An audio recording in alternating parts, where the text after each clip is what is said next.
Right, Mick Sorby, Philly Tobin. We've started the sequel to Hartlepool, Born and Bred, with second book, and it's Hartlepool, Born and Bred 2. This book, it's not really so much as well. Obviously, a lot of it is to do with you, but that was your life. Where this one is chapters we've done today. We've spoke about your Josie Jenkins, Hartlepool. Some robberies. On the cobbles, fighters over the years, some stories, just basically everything and anything to do with Hartlepool. Much more to do. We've got another few more sittings, but obviously the first book was a success. A lot of people were talking about it, but I think this one's going to be better. I think the stories you have told me today, it kind of captivates the whole, I don't know, monkey hanger environment, kind of era, like generation, if you like. Every place you go in Hartlepool, they'll all have a story. Every pub you go into, they've got a story. And there's a lot of characters. They're either good characters or bad characters, but they've all got good stories, really good. There's a lot of humour, isn't there? Yeah. I mean, you just told me one there a minute ago. If you ask anyone in a pub, do us a favour, mate, hold that door. Hold my jacket a sec. People would say, yeah, if it's going to affect my benefit money, I can't. Yeah. Do you know what I mean? And it'll affect me door. Yeah.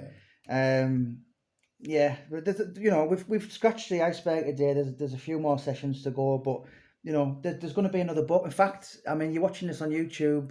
There's going to be a Hartlepool Born and Bred pages for the books. That's going to be set up this evening.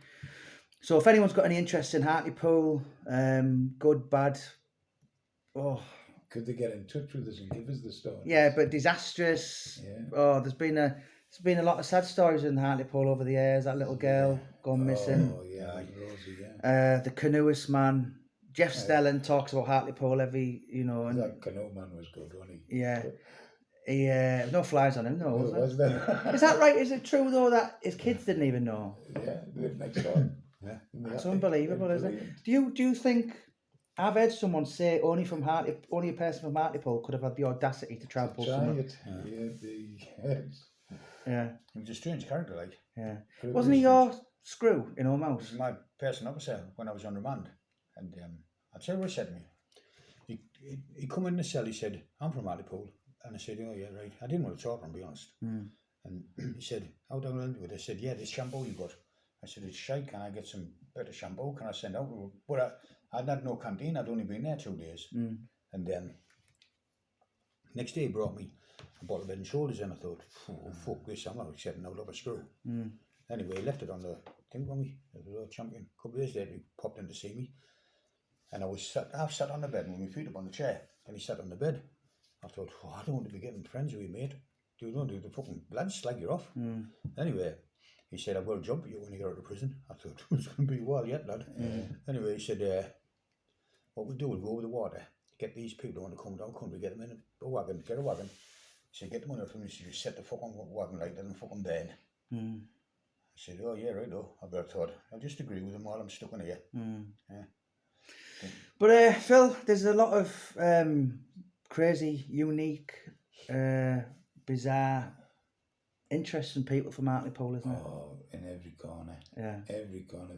We spoke about a lot of the estates today, a lot of certain families. Yeah. I mean, this book, I think it's going to really captivate the town. What's the population of Hartlepool? 90,000? About 90, yeah.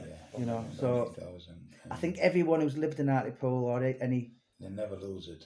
Yeah, but the last 50 years, they can relate to something in this book. I know a lot of people from Hartlepool who've moved down London, moved to Australia, and Hartlepool's still at home. We're coming home for holidays, and it's fantastic, when you're thinking it's, and they've been in Australia 20 years, but they're still coming home.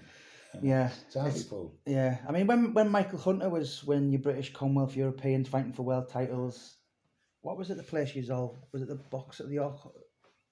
So the hall? Borough. Edlin Borough. That was like big events in Hartlepool. It's our biggest place for a venue, isn't it? Yeah. Is it? Yeah. Right. But he was another character. Yeah. He added that. He still is, isn't he? Yeah, he's still good. Yeah. The funny things you hear about them. Yeah. and it's good. I mean, some of the things you were telling me earlier about that Philly, Gibson. yeah, some of his are just like, wow. Oh, crazy as alone, but good. Yeah. But I think everybody in Hartlepool's got to be a bit crazy. Yeah. Do you think it's the only way how you survive? Yeah. Because some of the stories you told me earlier, I mean, about, I can't remember his name, but he loved to gamble and Charlie one of his hobbies was who could stand in the Hartlepool Sea the longest. Yeah. And his brother Davo, and is that normal? Is that what people do there? Well, not everybody. Not normal, no. It's not normal, but his pals do. if you wanted to do it, then do it. Yeah. And Davo also invited him onto this to do some stories, and he's got some good stories. Yeah. And the true stories, and he's... It's the way he tells them, isn't it? It is, yeah. And he said to me once, he got into trouble for money lending. And he said, Phil, he said, you're the best thing in the world, you're the best man in the world when you lend them a few quid. But when you want it back, you're all the evil under the sun, you know what I mean? And I thought, oh, well. I mean, I've just watched that, we were talking earlier, Paul Sugger, good friend of mine, Fat Cat Productions. He's just made a Hartlepool documentary, Sleeping Rough. And you mentioned a few of the characters on it, and it's, it's just, it is a really, really interesting place where most people, I mean, some of them characters you were talking about earlier, Josie Jenkins, having to endure some of the things she'd done in life, but it just come natural to her. And people grew up in Hartlepool, knew every scam, knew every kind of survival.